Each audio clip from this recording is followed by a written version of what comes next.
오늘 이 시간에는 베들레헴 마구간에서 탄생하신 예수님이라는 제목으로 하나님의 말씀을 전하도록 하겠습니다. 여러분들은 성탄절 하면 무슨 추억이 가장 먼저 떠오르시나요? 아마 대부분 성탄절 하면 가장 먼저 떠오르는 생각이 새벽송을 돌았던 그때가 아마 추억 날 것입니다.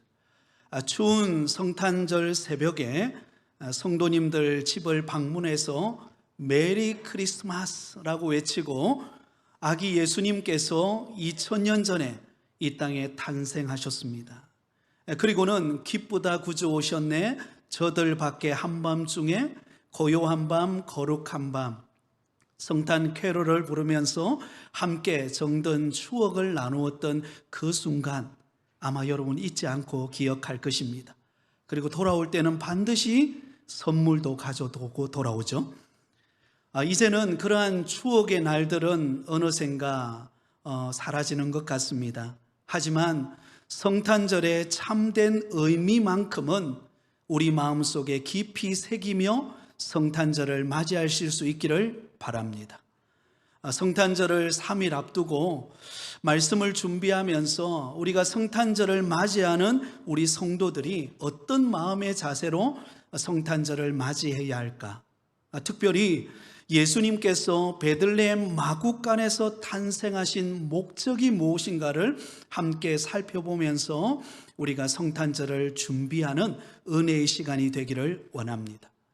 자, 먼저 당시 요셉과 임신한 마리아가 출산을 앞두고 있는 긴급한 상황 속에서 베들레헴으로 가게 되어진 시대적인 배경에 관하여 오늘 본문 1절에서 3절은 이렇게 기록하고 있습니다.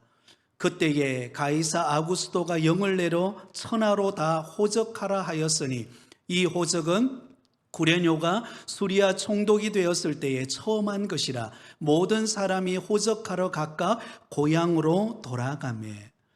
여러분, 그 당시 이스라엘은 로마의 식민지였습니다. 그래서 당시 로마의 황제였던 가이사 아구스도가 명령을 하나 내리는데, 그것은 바로 로마의 식민지에 속해 있는 모든 나라는 반드시 호구조사를 실시하라고 하는 명령이었습니다. 이 호구조사를 내린 명령을 하게 된 이유는 바로 로마 제국의 유지와 번영을 위해 필요한 세금을 걷기 위한 정책이었습니다. 그래서 어쩔 수 없이 나사렛에 거주하고 있던 요셉과 마리아가 호적을 하기 위해서 여러분 요셉의 고향인 다윗의 동네인 베들레헴으로 가야만 했습니다. 그 거리만 하더라도 적어도 약 한 110km 이상이 되는, 여러분 걸어서 적어도 4일에서 7일 정도 걸리는 굉장히 긴 여행이었습니다. 사실 임신한 마리아의 입장에서 본다면 그 길이 만만치 않는 길이었습니다. 만약에 호구조사가 있지 않았다면 굳이 베들레헴으로 갈 이유가 없었습니다. 그냥 그들이 거주하고 있는 나사렛에서 아이를 낳을 수 있었을 것입니다. 하지만 예수님께서 베들레헴에서 태어난 것은 그의 부모인 요셉과 마리아의 선택이 아니라 불가항력적인 상황에 의해서 어쩔 수 없이 이루어진 결과였습니다. 그런데 놀랍게도 이러한 결과가 나온 것은 바로 메시아 탄생에 관한 선지자들의 예언이 성취되어지는 결과였다라고 하는 것입니다. 미가서 선지자 미가서 5장 2절에 보면 베들레헴에서 메시아가 탄생할 것을 예언하고 있습니다. 그 예언의 말씀대로 바로 예수님께서는 베들레헴에서 탄생하게 됩니다. 그런데 놀라운 사실은 예수님께서 그 베들레헴에서 예수님께서 탄생하시는데요, 오늘 본문에 보면 예수님이 탄생하는 그곳, 그 베들레헴에 예수님이 머물 여간조차도 없었다라는 것을 알 수가 있습니다. 5절과 6절입니다. 우리 같이 읽습니다. 그 약혼한 마리아와 함께 호적하러 올라가니 마리아가 이미 잉태하였더라. 거기 있을 그때에 해산할 날이 차서 자, 여기 보면은요, 베들레헴에 와서 요셉과 마리아가 머물 여관을 찾았습니다. 그런데 그들이 머물 여관이 없는 것이에요. 그래서 어쩔 수 없이 그들이 찾아간 곳이 어딘가? 바로 말구유 마구간에 들어가게 되었습니다. 이슬이라도 피해야 되겠다라고 생각하고는 마구간에 들어갔는데 그곳에서 산통이 시작되었고 결국은 예수님께서 그 마구간에서 예수님이 탄생하여서 말구유에 누이는 일이 오늘 본문에 벌어지게 된 것입니다.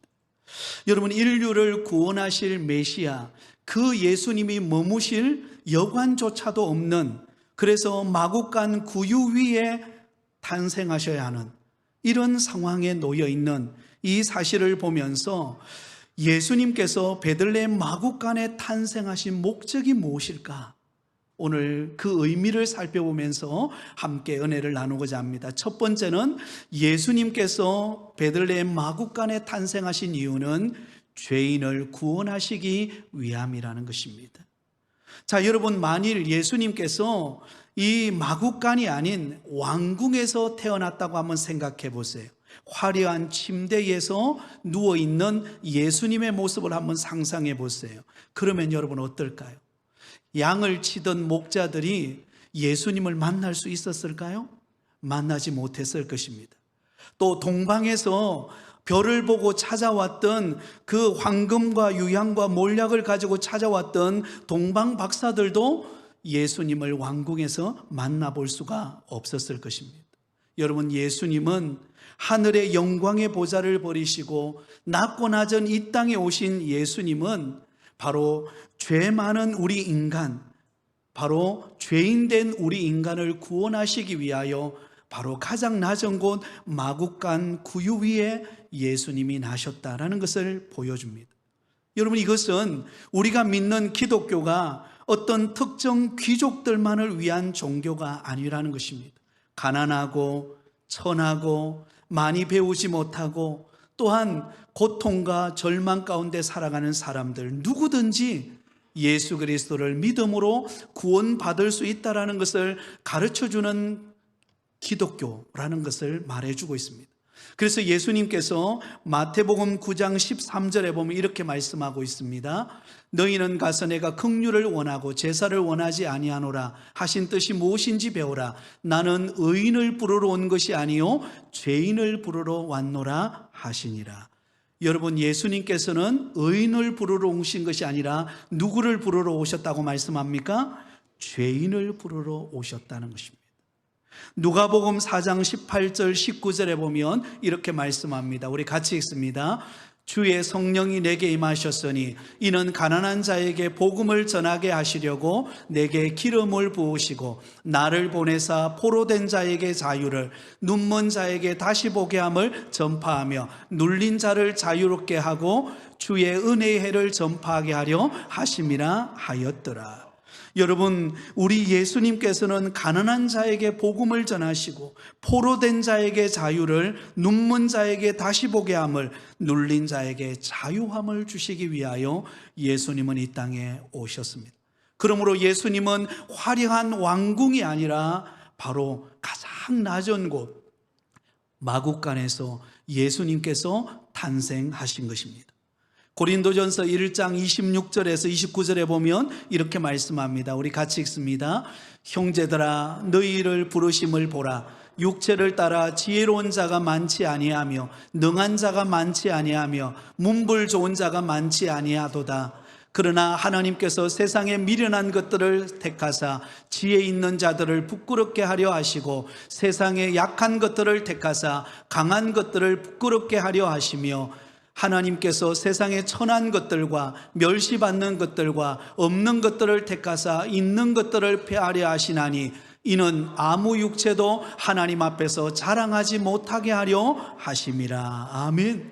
여러분, 예수님께서 말구유 위에 마구간에 탄생하신 이유는 바로 여러분 죄인 되어지고 미약하고 연약하고 부족한 그런 우리 인간을 구원하시기 위하여 친히 이 땅에 오신 것을 보여주고 있는 것입니다.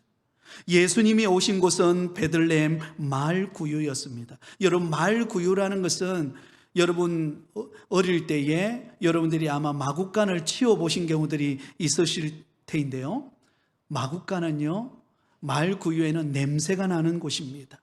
악취가 나고 그곳에서는 여러분 제대로 쉴 수 있는 그런 공간이 아니죠. 그런데 그런 곳에 인류를 구원하실 메시아 되시는 예수님께서 그러한 쾌쾌한 냄새가 나고 지저분한 그러한 마을 구유에서, 마구간에서 예수님께서 탄생하셨다. 여러분, 이것은 나 같은 죄인, 죄의 냄새가 나고 죄로 얼룩져서 죄와 더불어 살아가고 있는 우리 인간을 구원하시기 위하여 예수님께서 바로 그곳에 탄생하시게 된 것입니다. 그러므로 우리는 예수님이 이 땅에 오신 성탄절을 준비하면서 우리 마음속에 가져야 될 가장 첫 번째의 감사의 마음은 나 같은 죄인을 구원하시기 위하여 그 하늘의 영광의 보좌를 버리시고 낮고 낮은 마구간에 오신 예수님, 그 주님의 사랑과 은혜를 우리 마음속에 새기는 역사가 있기를 예수님의 이름으로 축원드립니다. 여러분, 우리가 겉으로 볼 때는요, 화려하고 멋있어 보이고 정말 어떤 누가 보아도 참 매력적으로 보이는 그런 우리 인간이라 할지라도요, 내면을 들여다보면요, 죄로 가득 차 있는, 죄의 냄새가 나고, 여러분 우리가 살아가면서 또한 우리가 알고도 짓고 모르고도 짓는 죄들이 얼마나 많습니까? 장로님도 기도하셨지만 우리가 하나님의 말씀을 듣고 그 말씀대로 내가 살겠다라고 결단했지만 한 주간 우리 자신을 가만히 되돌아보면은요, 그 말씀대로 살지 못하고 내 욕심을 따라, 내 고집을 따라, 내 야망을 따라 살았던 죄인된 우리의 모습을 발견합니다. 그런데 예수님께서 그런 죄인된 우리를 구원하시기 위하여 마구간에 탄생하신 것입니다. 죄인된 저와 여러분을 구원하여서 우리를 의롭다 하시고 하나님의 택한 자녀 삼으신 우리 주 예수 그리스도의 그 은혜를 생각하며 성탄절을 맞이하시기를 예수님의 이름으로 축원드립니다. 두 번째로, 예수님께서 베들레헴 마구간에 탄생하신 이유는 겸손의 본을 보이셔 주시기 위함입니다. 여러분, 마구간 말 구유 위에 예수님이 누워 계세요. 이보다도 더 낮은 곳에 임할 수 있을까요? 한번 생각해 보세요. 마구간에 쾌쾌한 냄새가 나는 그 마구간의 말 구유 위에, 여러분 말에 먹는 그 음식통이죠, 그죠? 그 위에 예수님께서 누워 계시는데 이것보다도 더 낮은 곳에 탄생하실 수 있을까요? 그렇다면 왜 예수님께서는 가장 낮은 마구간 말 구유 위에 예수님이 탄생하셔서 누워 계실까요? 마가복음 10장 45절에 보면 이렇게 말씀합니다. 우리 같이 읽습니다. 인자가 온 것은 섬김을 받으려 함이 아니라 도리어 섬기려 하고 자기 목숨을 많은 사람의 대속물로 수려 함이니라. 여러분, 인자가 온 것은, 예수님이 이 땅에 오신 이유는 섬김을 받기 위함이 아니라 섬기기 위하여, 그 섬김의 결정체가 바로 우리의 죄와 허물을 대신하여 십자가에 못 박혀 대속물로 죽으시기 위하여 예수님께서 이 땅에 오셨다는 것입니다. 다시 말하면 예수님의 탄생은 바로 하늘의 영광의 보좌를 버리시고 가장 낮은 이 땅에 오신 예수님은 우리를 섬기기 위하여, 낮아지시기 위하여, 겸손해지시기 위하여 예수님은 마구간에 탄생하신 것입니다. 여러분, 이것은 이 세상 나라의 여러분 원리와 다릅니다. 이 세상 나라는요, 누가 인정받을까요? 네, 여러분 권력이 있고 명예가 있고 돈이 있고 세상적으로 잘 나가는 사람, 그 사람이 인정받고 섬김을 받고 그 사람이 화려한 인생을 삽니다. 그러나 하나님의 나라는 달라요. 하나님의 나라는 그 반대입니다. 하나님의 나라는 섬기는 자가 인정을 받습니다. 섬기는 자가 높임을 받습니다. 겸손한 자가 하나님으로부터 칭찬을 받게 되는 것입니다. 그런데 예수님은 죄인된 우리 인간을 구원하시기 위해서 그 높고 높은 하늘의 영광을 버리시고 낮고 낮은 그 마국간에 예수님이 탄생하심으로, 낮아지심으로 우리를 구원하시고 우리에게 참된 진리의 생명의 길을 열어 놓으신 것입니다. 그것이 바로 예수님이 이 땅에 오신 증거인 것입니다. 하지만 예수님을 따라다녔던 제자들은 그것을 이해하지 못했어요. 그래서 예수님의 제자들은 예수님께서 예루살렘으로 올라가셔서 이제 멀지 않아 십자가를 지실 터인데, 여러분, 예수님의 제자들은 그런 상황 속에서도 서로 시기하고 다투고 서로 미워했습니다. 왜냐하면 여러분, 예수님께서 정치적인 메시아로 등극할 때 자신이 가장 높은 자리에 앉을 거라고 착각했기 때문입니다. 예수님이 정치적인 메시아가 되면 우리가 한 자리를 차지하게 될 터인데 내가 그들 가운데 가장 높은 자리에 앉아야 되겠다. 그래서 그들은 누가 크냐를 쟀습니다. 누가 크냐? 누가 지금 예수님의 가장 오른편에 지금 앉을 사람인가? 그게 관심이 있었습니다. 그 사실을 아셨던 예수님은 특단의 조치를 취합니다. 어떻게 하느냐? 어린아이를 데려와서는 그 제자들을 앞에 어린아이를 세워놓고 이렇게 말합니다. 마태복음 18장 1절 이하에 이렇게 말합니다. 그때의 제자들이 예수께 나와 이르되 천국에서는 누가 크니까? 예수께서 한 어린아이를 불러 그들 가운데 세우시고, 같이 읽습니다. 이르시되 진실로 너희에게 이르노니 너희가 돌이켜 어린아이들과 같이 되지 아니하면 결단코 천국에 들어가지 못하리라. 그러므로 누구든지 이 어린아이와 같이 자기를 낮추는 사람이 천국에서 큰 자니라. 여러분, 천국에서 큰 자가 누구라고요? 자신을 낮추는 자, 겸손한 자, 낮아지는 자, 그 사람이 하나님의 나라에서는 높은 자라는 것입니다. 그래서 예수님이 이 땅에 인간의 몸을 입고 이 땅에 오실 때에 친히 겸손의 모델이 되어 주셨습니다. 예수님께서 이 땅에 인간을 구원하시고 진정한 메시아로서 이 땅에 오실 때에 예수님은 가장 낮은 곳 마국간, 그 쾌쾌한 냄새가 나는 마국간, 그곳에 탄생하셨고 그 마국간의 말 밥통인 그 말 구유 위에 예수님이 누우신 것입니다. 겸손의 왕으로 오셨습니다. 겸손의 본을 보여주시기 위하여 이 땅에 오셨고, 진정한 하나님의 나라에 여러분 진정으로 인정받는 사람, 축복받는 사람은 어떤 사람일까요? 겸손한 사람, 낮아지는 사람이라는 것을 보여주기 위함인 것입니다. 그래서 여러분, 예수님께서 탄생하신 베들레헴에 가보면, 성지순례를 가보면, 이 베들레헴에 가면 기념 예배당이 있습니다. 로마 제국의 콘스탄틴 대제 때 마리아를 기념해서 그 말 구유 위에 세운 기념 예배당이 있어요. 그런데 특이한 점은 그 기념 예배당이 있는데 그 예배당에 꽤나 크게 지어진 예배당입니다. 그런데 그 출입구는 하나밖에 없어요.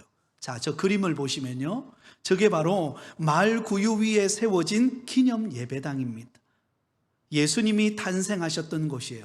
그런데 저기 보면 입구가 있는데 저 입구를 들어가고 나올 때는 반드시 허리를 숙이고 가야 들어갈 수 있고 허리를 숙여야 나올 수 있다고 합니다. 그래서 저 문을 일컬어서 겸손의 문이라 그렇게 부릅니다.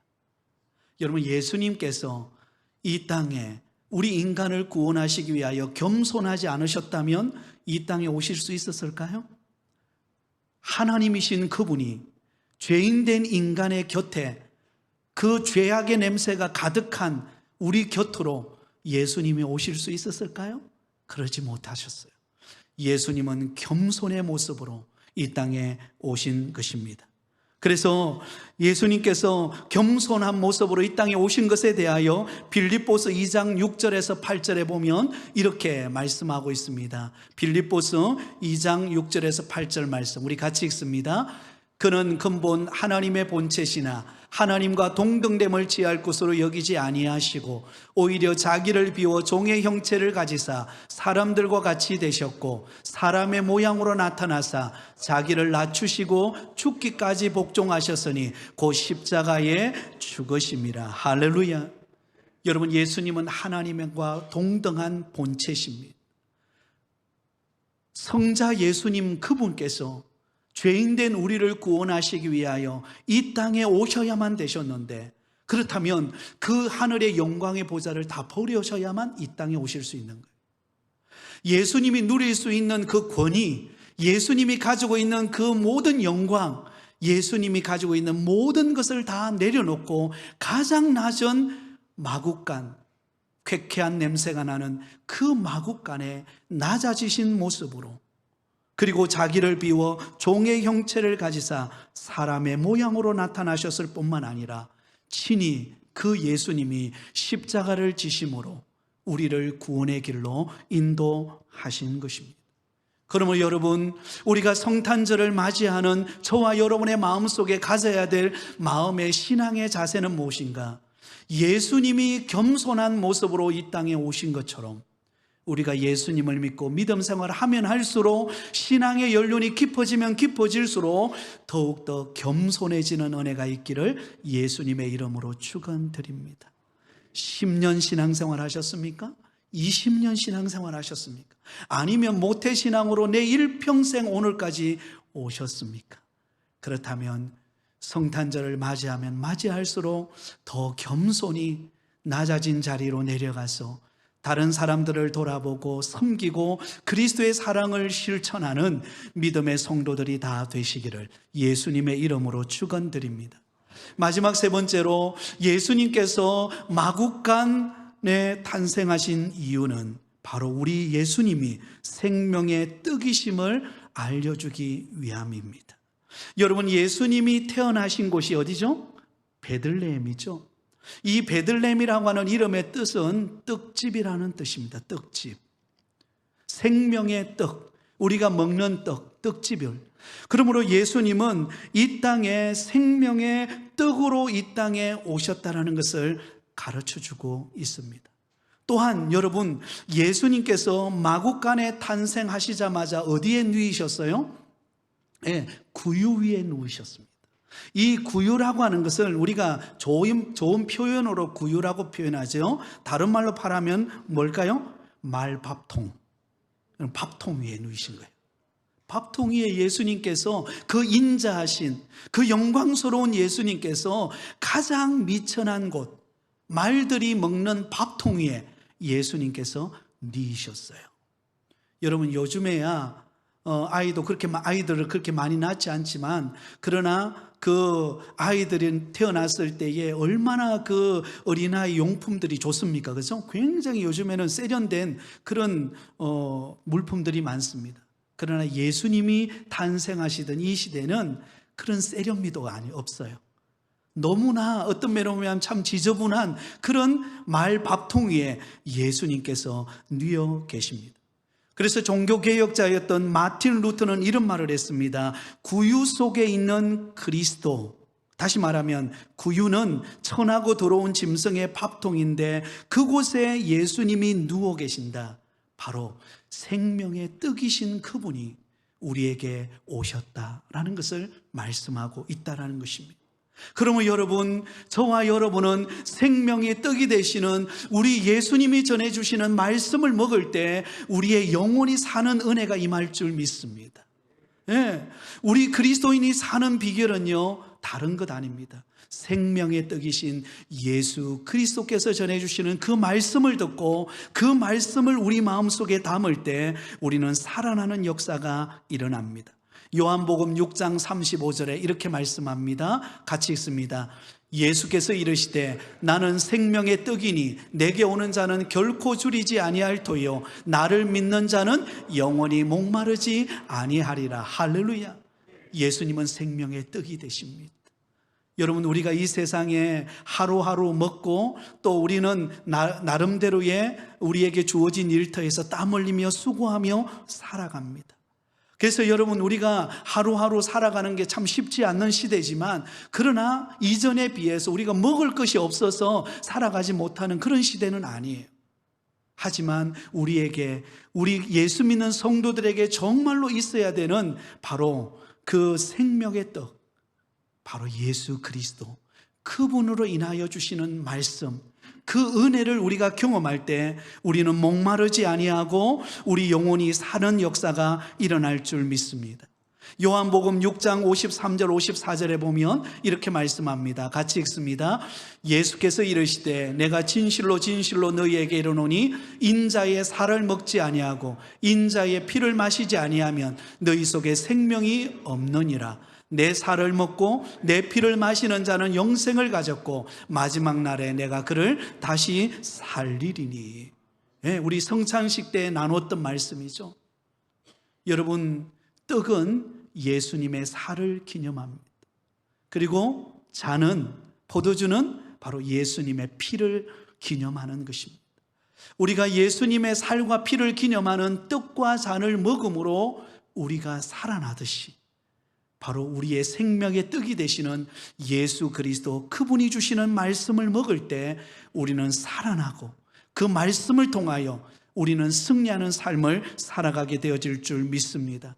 성경은 이렇게 말합니다. 마태복음 4장 4절에 사람이 떡으로만 살 것이 아니요 하나님의 입으로부터 나오는 모든 말씀으로 살 것이니라. 그러므로 성탄들을 맞이하는 저와 여러분의 마음속에 가져야 될 신앙인의 자세는, 내 영혼을 살리는 것은 바로 우리 주님이 전해주시는 말씀입니다. 그 생명의 떡인 말씀을 통하여 내가 살 수 있다는 것을 기억하고 날마다 주의 음성에 귀를 기울이고 믿음으로 나아가는 우리 성도들이 다 되실 수 있기를 바랍니다. 말씀을 맺겠습니다. 예수님께서는, 하나님과 동등 되시던 예수님께서 우리를 구원하시기 위하여 이 땅에 오셨습니다. 그런데 너무나 신비한 것은 예수님이 이 땅에 오실 때에 화려한 왕궁이 아니라 가장 낮은 곳, 마국간에 탄생하셨습니다. 예수님께서 그곳에 오셔서 친히 우리의 구원자가 되시고 친히 겸손의 본을 보여주시고 생명의 떡이 되어주심으로 우리의 영혼을 살리시기 위하여 이 땅에 오신 줄 믿습니다. 그러므로 날마다 우리 주 예수 그리스도, 그분의 은혜를 구하고 그 말씀을 붙잡고 주 안에서 승리하며 살아가는 저와 여러분이 다 되시기를 예수님의 이름으로 축원드립니다.